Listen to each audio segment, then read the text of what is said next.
বরণ পোষণ পরে আমার অক্সিজেনের বিল দিতে পারবি কিনা বল, তাইলে তোর সাথে বিল।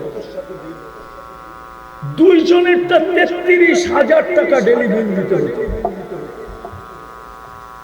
বাকিটি বাদ দে। হায় যদি জিহ্বা আমাদেরকে ৭ চেক করে না দিতেন।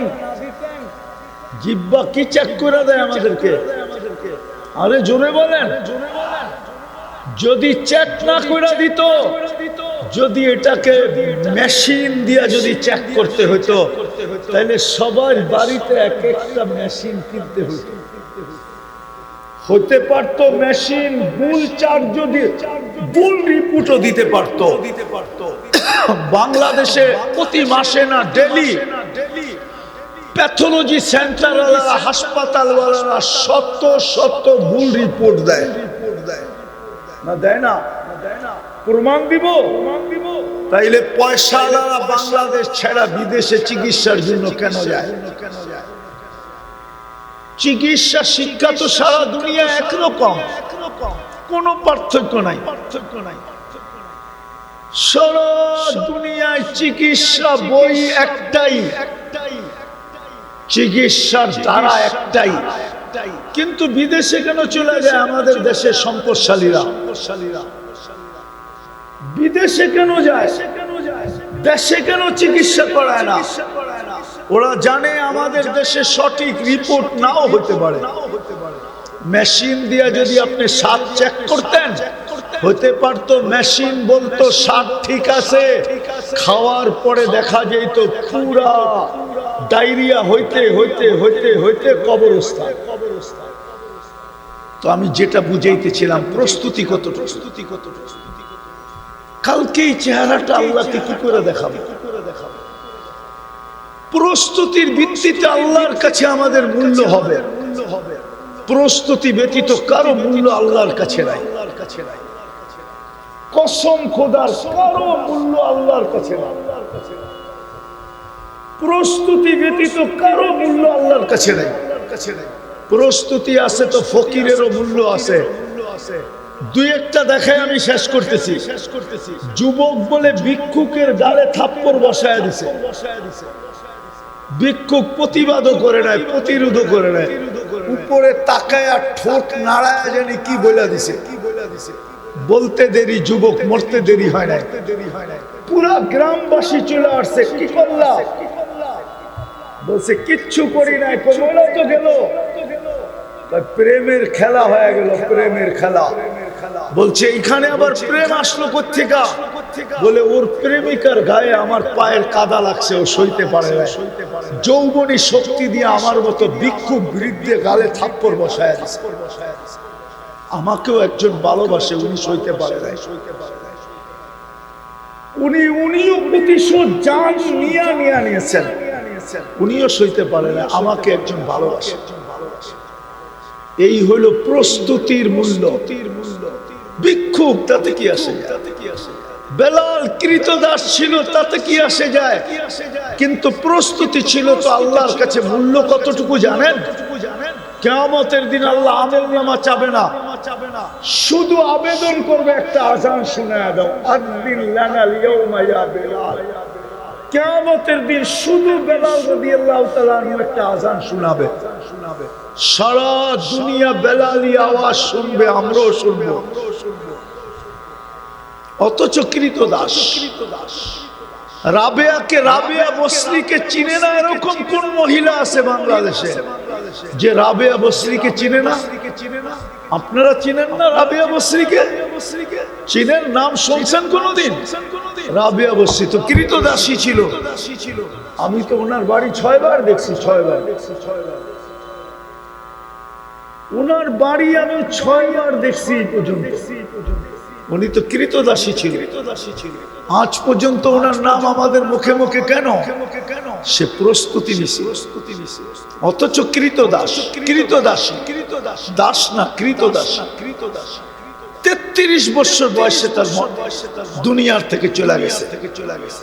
সে যাওয়ার আগে তার স্বামীর মৃত্যু হয়ে গেছে, বিধবা ছিল। বেলাল রাদিয়াল্লাহু তাআলা কৃতদাস ছিল। আল্লাহ শুধু প্রস্তুতি দেখবে আর কিচ্ছু দেখবে না। এটাই আমার প্রশ্ন ছিল আপনাদের কাছে, যে ছিলাম না, আসি, একদিন থাকবো না। আমরা কিন্তু যাত্রী, যাত্রা কিন্তু চলমান। যেই কোনো মুহূর্তে আমাদের ঘরে পালকি নামতে পারে, কিন্তু আপনার আমার প্রস্তুতি কত? প্রস্তুতির জন্যই তো আমাদেরকে 24 ঘন্টা সেবা। প্রস্তুতি কতটুকু? প্রস্তুতির ভিত্তিতে আমাদের মূল্য হবে আল্লাহর কাছে।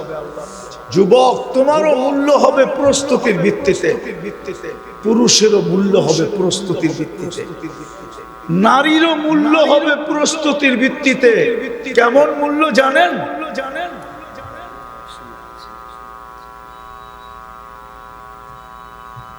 কেমন মূল্য জানেন? কেমন মূল্য?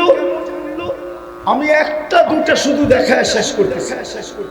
কুরআন বলে তাতানাজ্জালু আলাইহিল মালাইকা, যেদিন আমার যাত্রার পরিসমাপ্তি ঘটবে ওই দিন আমাকে প্রটোকল দিয়া নিয়ে যাওয়ার জন্য ফেরেশতা নাইমা আসবে।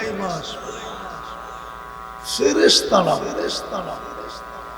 হায় হায়, হাতে সময় নাই, এই জন্য লম্বা করতে চাইতেছি না। ফেরেশতা আসবে। কুরআন বলে আল্লাহ তাখাফু, ফেরেশতা এসে অভয় দিবে, অভয়।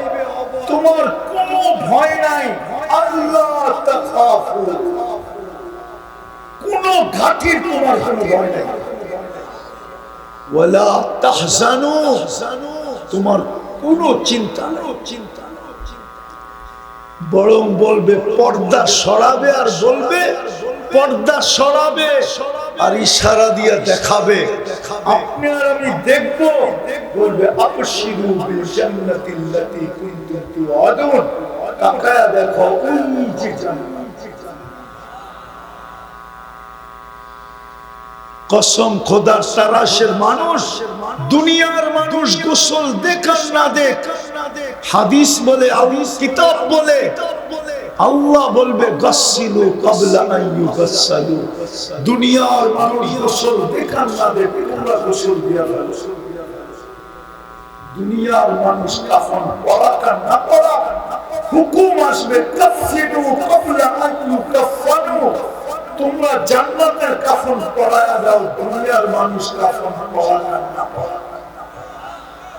সাল্লু ক্বাবলা আন ইউসাল্লু, দুনিয়ার মানুষ জানাজা পড়ো কার না পড়ো, ও ফেরেশতা তোমরা জানাজা পড়া ফেলো।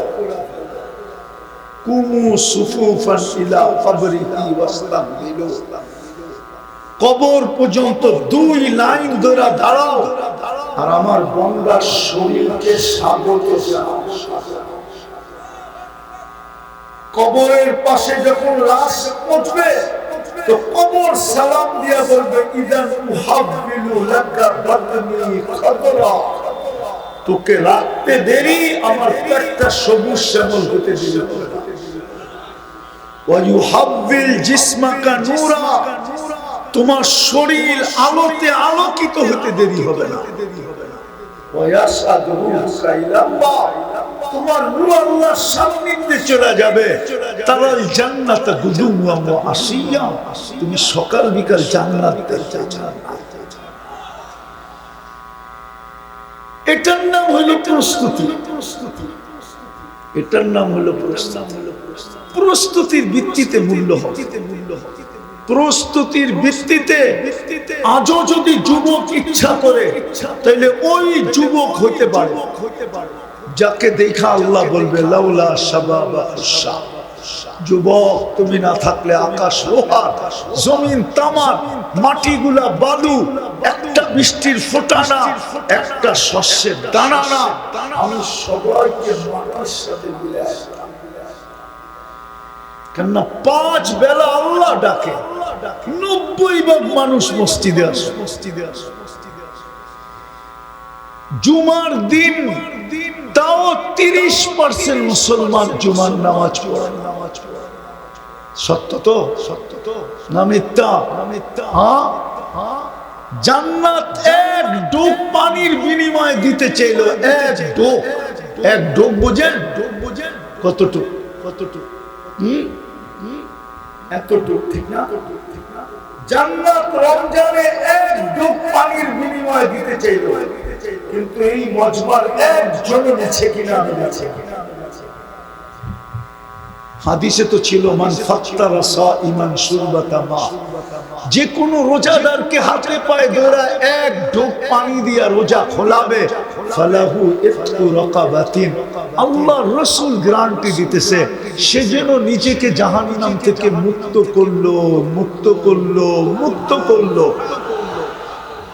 আছে এখানে একজন যে রমজান মাসে প্রতিবেশীকে অথবা রাস্তার কোন পথিককে অথবা অপরিচিত কোন লোককে অথবা বাজারের ভিতরে নিজের পাশের দোকানদারকে অথবা অফিসের ভিতরে নিজের কোন কলিগকে পায়ে ধরে এক ঢোক পানি দিয়ে ইফতার করাইছেন কেউ? জান্নাত তো দিতে চেয়েছিলেন এক ঢোক পানির বিনিময়ে। বলবেন জান্নাত তো চিনি না, ঠিক না? জান্নাত বয়ান করার সময় আমার কাছে এখন নাই, কিন্তু 5-6টা মজা শোনায় দিই। মজা, জান্নাতের সবচেয়ে বড় মজা কি জানেন? হ্যাঁ, চিরদিন থাকবে, চিরদিন থাকবে, মৌত কোনদিন আসবে না। চিরদিন যুবক থাকবে, বৃদ্ধ কোনদিন হবে না। চিরদিন সুস্থ থাকবে, অসুস্থ কোনদিন হবে না। চিরদিন নিয়ামত বাড়বে, কোনদিন। পঞ্চম মজা হলো মা তাস্তাহি আনফুসুকুম, মন যা চাবে তা মিলবে। এখন মন চায়, ঠিক না? মন, আরে যুবকরা শুনতেছো তো? মন চায়, ঠিক না? আবার মনই বলে বাবন হয়ে চাঁদের কোণে হাত বাড়াইস না, হতে পারে জব করে বাড়িতে পাঠায় দিবে। মন চায় না? বুঝে নাই, ফিডার খায় তো কোথেকে বলবো? সিরাজপুরের যুবক এত সাদা সিধা না, তাকায় রয়েছে যেরকম মনে হয় কিচ্ছুই বুঝে না। মন কি চায়, কিন্তু অনেক সময় মনই বলে পাবন হয়ে চাঁদের দিকে হাত বাড়াইছে না, হতে পারে জব করে বাড়িতে পাঠায় না।